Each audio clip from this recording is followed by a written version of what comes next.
And the head coach at Lynchburg, Steve Koudelka, joins us now. We appreciate your time and coming on here today, Coach. And obviously, so excited to have your games here on LSN this year. I just want to start by asking, how would you describe this offseason? I'm sure different than you've experienced throughout your career. Yeah, I mean, the last, really the last 11 months have been really nothing that any of us, I think, in the coaching profession have had to deal with, obviously, and so, I think right when it happened, where everyone was in shock, and then, okay, understand that this is the reality. And then it really became a time to kind of professional development can you do, whether it's talking to other coaches and, really starting to kind of get back to doing some things that maybe you didn't have time to do before in your profession, in coaching. X's and O's and watching more film and diving into some certain things. But really, at the end of the day, you were also really trying to make sure that your student athletes were doing okay.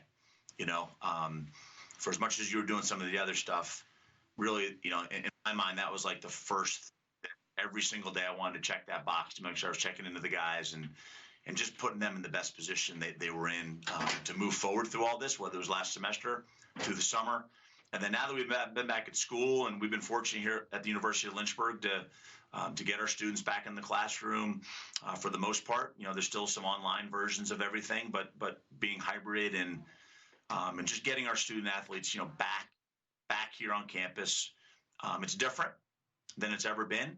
But they've adjusted really well. I've been super proud of them in that regard, and now we're getting closer to actually maybe potentially getting on the field and playing a real game, which is super exciting for everybody. Yep, absolutely. And I guess how of all of that you just described, how has that impacted what you've seen in terms of training and ramping up to that first game?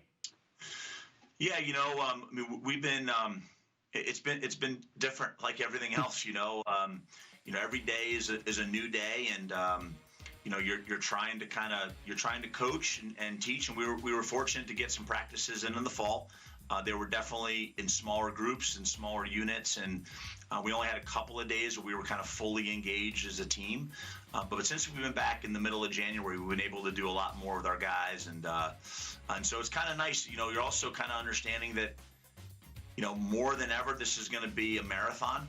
It is not going to be a sprint. And so, we've probably taken a couple more days off at this time of year, just understanding that that's going to be, hopefully we're still doing this, in the end of May. And so just kind of, really just trying to understanding that. But the guys came back in really good shape. And we've also had a little bit more time to work them into shape than we normally would, which has been nice. Yeah, looking at the schedule a little bit, the home one at that, sort of focusing there is the fact that you've got some obviously great matchups, some great programs coming to town. You got Salisbury coming in the first weekend in March, and your first game coming up next weekend against Randolph. What excites you about that slate? And I know it's probably different without the impact of having a big crowd or whatever there, but I mean your home confines, it's got to feel good too, right? Yeah, we actually spent. Later today, we're actually having some meetings with athletic department and kind of talking about, what the home game is going to look like. We've had basketball home games, and they've been obviously there's been no fans. It's been, which makes it kind of easier for some instances from a protocol standpoint. But we're going to allow, our home team and our parents to come to games. We're going to allow a certain amount of students to come to the games and follow the proper protocols by the school and by the state. But at the same time, you only get, we're allowed 17 dates, games by the NCAA, and right now we have 16 games scheduled, and we want those home games to be super special for our guys, more than that. We always have felt that, but I can't imagine the feeling our guys are going to get walking out there when that for that first game next Saturday with uniforms on and the scoreboard on and all those other great things that we just haven't had for a long time. So we want to make that as a special an experience for our guys as we possibly can. And our school usually has traditionally done a fantastic job of providing that game day experience to be very top notch for our student athletes. Yeah, absolutely. And you had mentioned earlier you want to get all the games in, of course, and you never really know this year. And I guess I'm wondering, you look at beyond, throughout sports. And it feels like culture might be the thing that wins out here in terms of these programs having successful seasons and being able to play all these games. How important do you think that is in all this, and being able to go out and play and not have interruptions, or just being able to get through something like this as a whole? Yeah. I think as a coach, right, you're always trying to control as many things as you can, right? But I think what you've learned probably, as much as anything, is that there's a lot of things right now that you have no control over. And so I know, like, one of our greatest strengths as a university, Lynchburg, is just the closeness of our campus. It's a community. Our team kind of considers itself a brotherhood. That's usually a term that our guys throw around a lot. And here we are in a time when that's really being challenged in terms of you're not really supposed to be around each other, right? You're supposed to be socially distanced, and our bus trips are, we've had a couple of scrimmages, and our bus trips have been extremely different than they ever were in the past. So, yeah, it's kind of like a constant work in progress. When can we get the guys to be around each other through practice and through other things, while also following every protocol that's in place to be safe, because we don't want anything to happen with them. And that's the challenge, and so it's been really kind of interesting to walk down that path, and our guys we're walking down this path with them. Usually as a coach, you've been down this road before. Hey, these are the pitfalls, this is what's happening. Right now, we're all kind of like arm in arm as a group, as a team, and we're walking down this path together. And we did something different last week, actually, as an example, with a practice time and practice slot that we've never done. And it wasn't good, and I was the first one to admit to the guys after practice was over, like, okay, we tried it.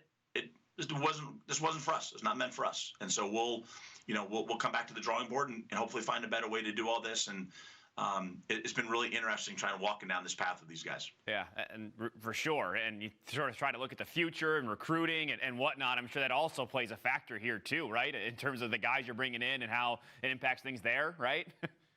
Yeah, I think the common, the non-negotiables, that you hear a lot of coaches talk about are really not going to change, right? I mean, you hope through all this, the passion that a young man or even a young woman, since I have both boys and girls in our house, I talk about, the men and women all the time, the passion that they have for this sport, hopefully through all this kind of shines through, right? I mean, I think there's going to be roadblocks, there's going to be pauses, there's going to be this, there's going to be that. But if you really love what you're doing, you can find a way through that. You can find light at the end of the tunnel, and you can be positive with each other. And we've harped on that a lot with our guys. And hopefully at the end of the day, that's who we're attracting to come to school here, is those types of kids. And it's a unique time for everybody. We're all trying to work through it the best we can. So many factors off the field this year. You look on the field with you guys here this year.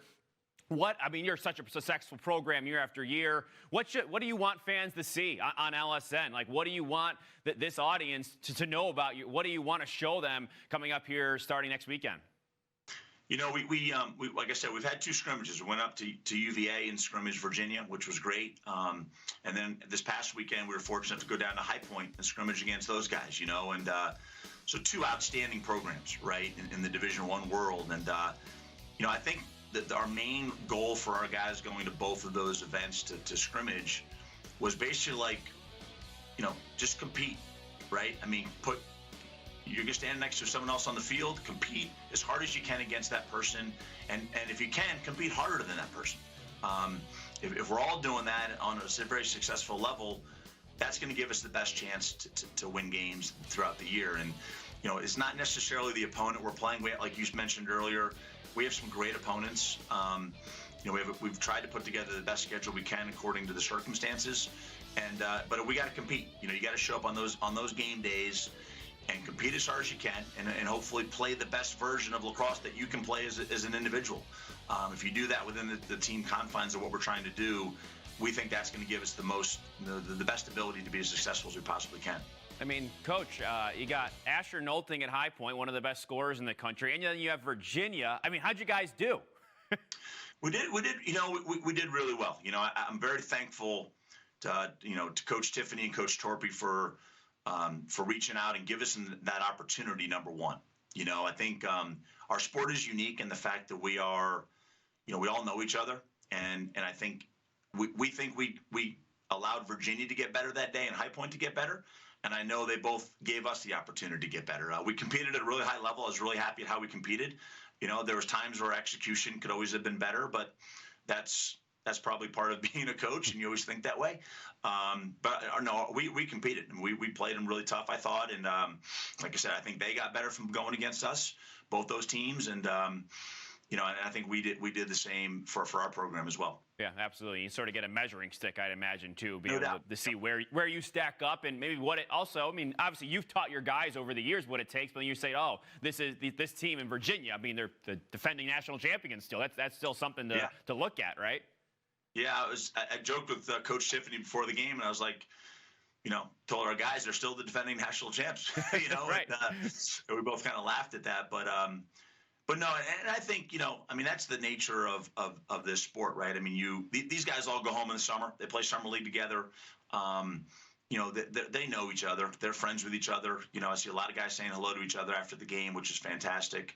And it was just really an awesome opportunity for us to play two great programs. And now, now what does that mean, right? I think that's always the biggest thing, because we've scrimmaged those teams before in the past. But now you're about to embark on the games count. We're still 0-0. For as well as we played in those, we're still 0-0. And, now the games and how you play, how hard you compete, all those things. Now they start to really, speak to what your record is going to be and how far you can go in your ODAC tournament, hopefully, and win that, and go to the NCAA tournament and win a national championship. And those are inevitably the goals way down the road. But right now we're still in the early parts of this journey, and we're enjoying that part of it and trying to get better each and every day. Yeah, and happy to be out there and see you guys out there and be able to see you guys on the screen. We're so excited. Coach, we appreciate your time. Thank you. Next weekend, Randolph coming to town. We can't wait to see it. Thanks for your time. Thank you very much for all you're doing. Really appreciate it.